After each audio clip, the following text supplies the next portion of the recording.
Hello everyone, we are kit number 7 from 12 Leviticus. I'm Michael Matigbak.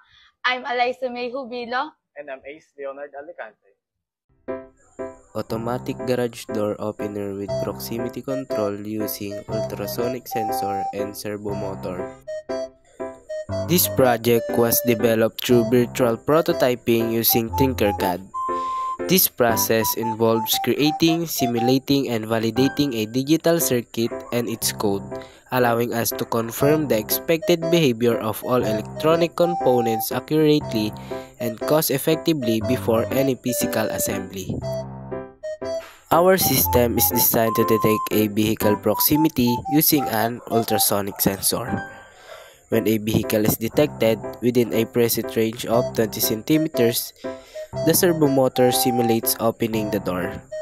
Red and green LEDs provide immediate status feedback. The red LED signals the door is closed, and the green LED signals the door is open. The hardware for this demonstration consists of the Arduino Uno R3, the ultrasonic sensor for detection, and the servo motor to move the door. We use red LED to indicate the door is closed and a green LED for the open state along with jump wires and a breadboard.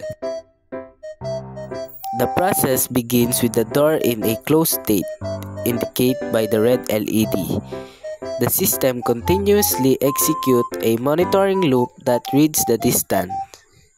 If the distance is less than the 20 cm threshold, the door opens, the green LED illuminates, and the system holds these states before returning to continuously reevaluate the distance. The significance of this project lies in the practical demonstration of sensor-based automation to enhance convenience and security. By ensuring the door only opens when a car is present and returns to the closed state quickly, we minimize vulnerabilities.